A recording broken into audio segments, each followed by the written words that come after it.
Here's a scene that plays out in millions of homes almost every night. A wife sits across from her husband at dinner. He's on his phone. She's not angry exactly. She's something quieter and worse, disappointed. This isn't what I signed up for. A husband lies awake next to his sleeping wife, replaying an argument from 3 days ago that was never actually resolved, just abandoned. Somewhere else, someone is scrolling through old photos from the wedding, looking at two people who seemed so certain, and wondering how certainty turned into this dull, low-grade ache of almost but not quite. If you've felt that ache, you've probably also heard the advice that's supposed to fix it. Be more stoic, lower your expectations, stop needing so much from your partner, detach a little. Marcus Aurelius didn't need his wife to complete him. So why do you?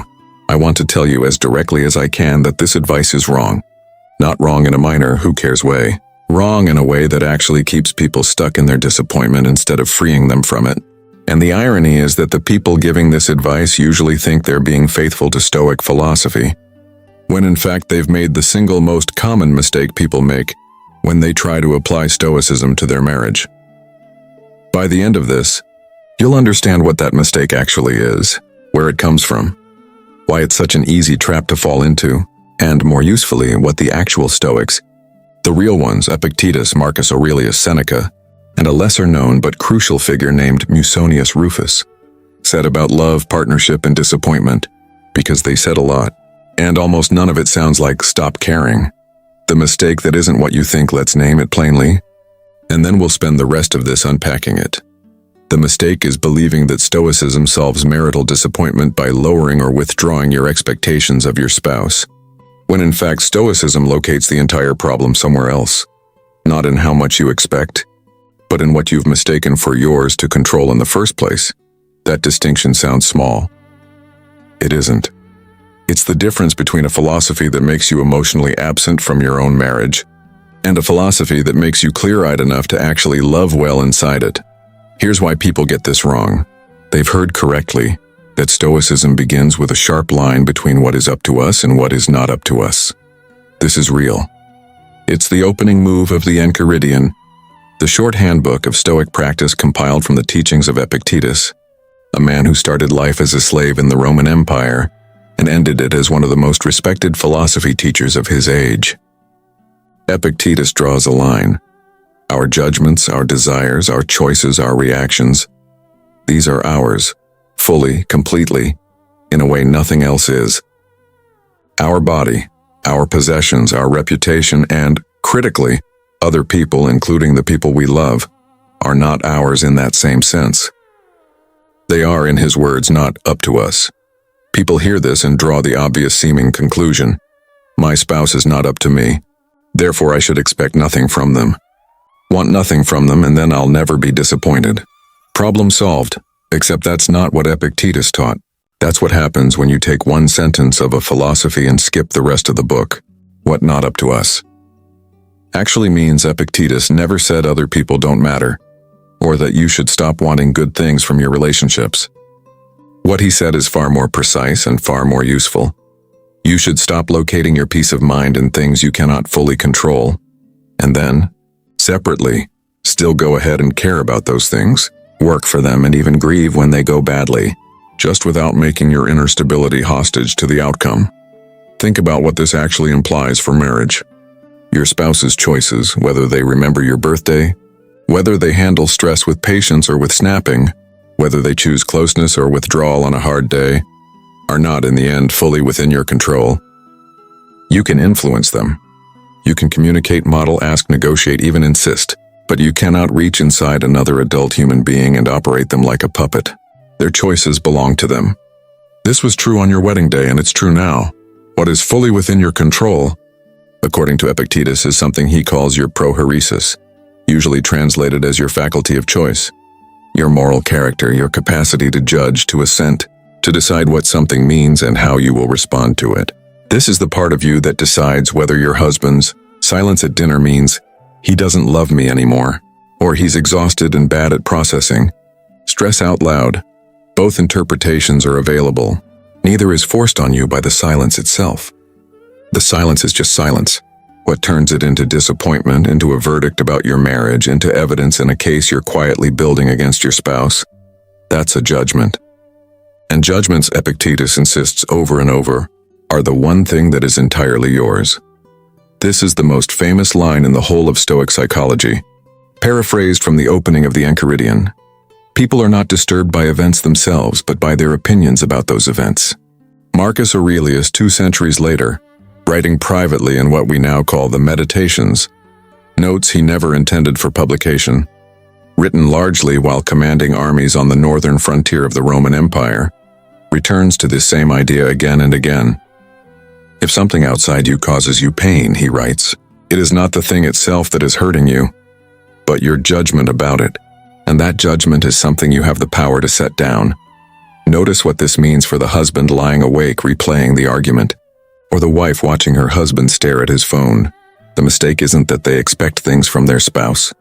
The mistake is believing that the disappointment is being done to them by their spouse's behavior. When Stoic psychology says the disappointment is actually being constructed, moment by an unexamined judgment they're holding and treating as simple fact. Why just stop caring gets this backwards. So why is the popular advice, detach, expect less, don't need so much, and actually a misreading? Because it tries to solve a judgment problem by manipulating desire instead. It says, if wanting things from my spouse causes me pain when I don't get them, the fix is to want less. But this skips straight past the actual Stoic diagnosis, which is that the pain isn't coming from the wanting.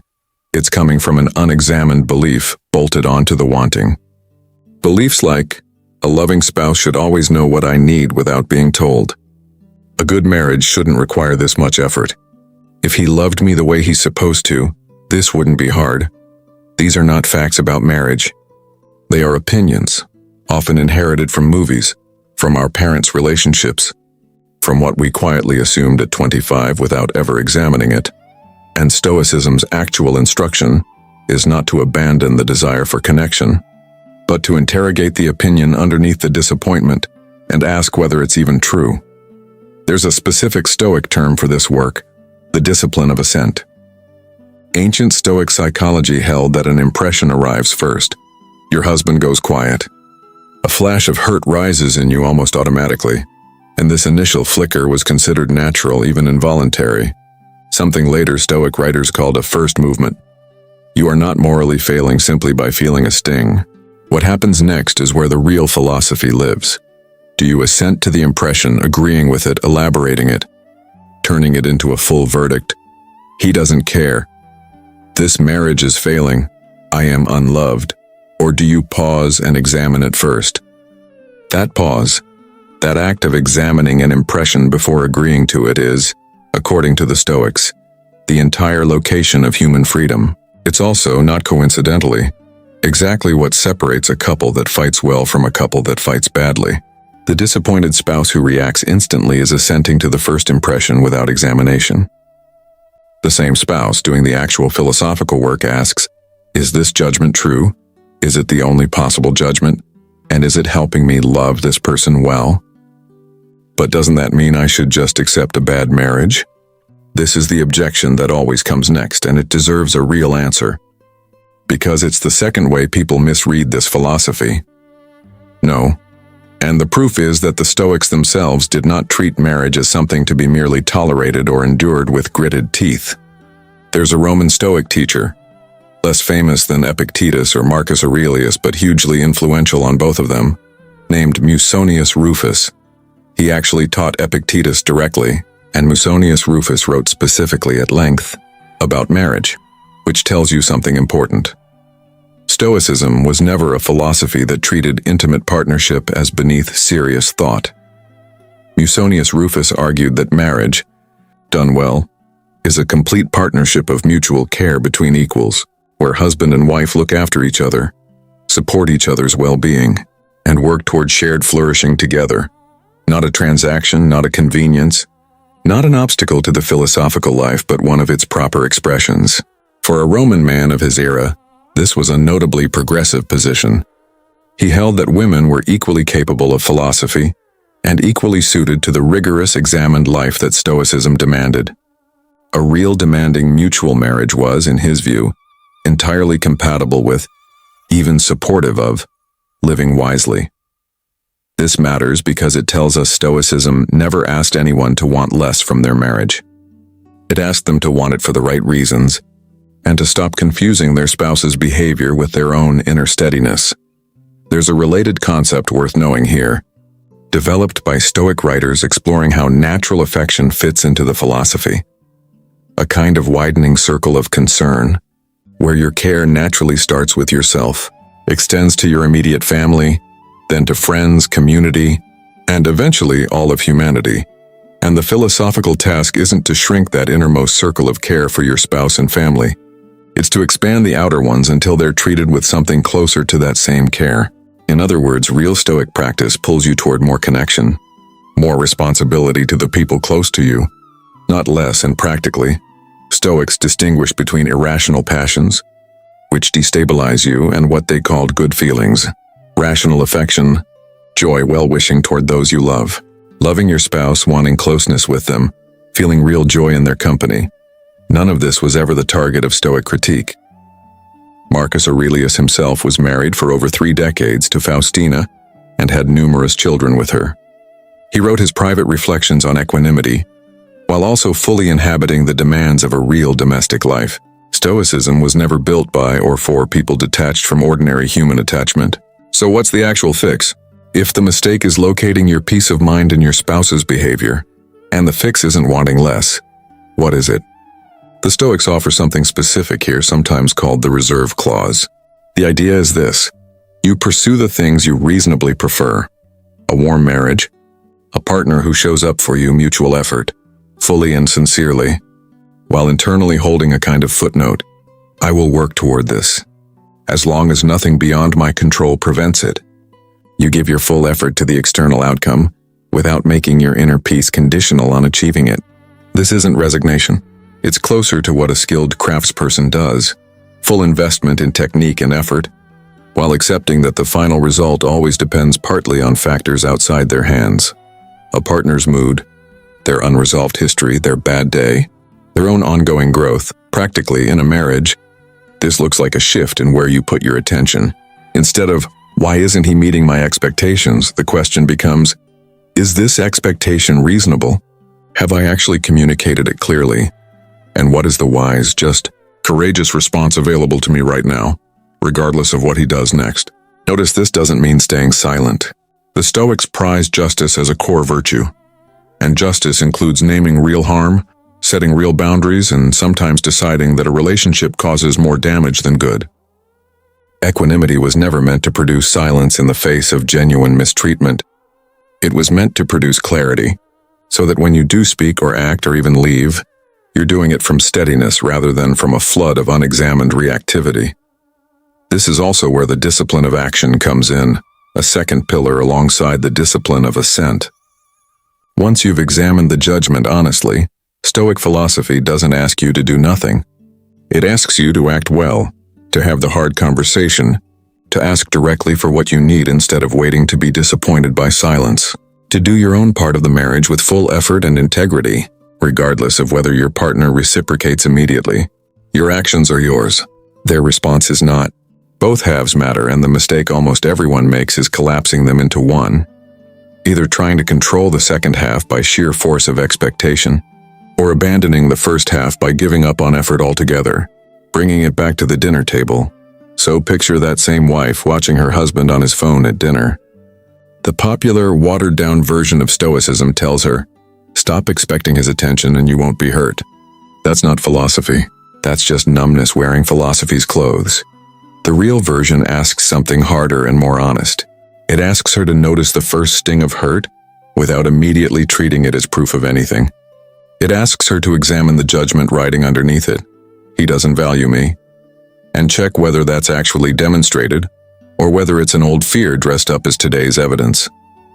It asks her to separate what's hers, her next action, her next words, the clarity with which she asks for what she needs, from what's his, which is his choice about how to respond.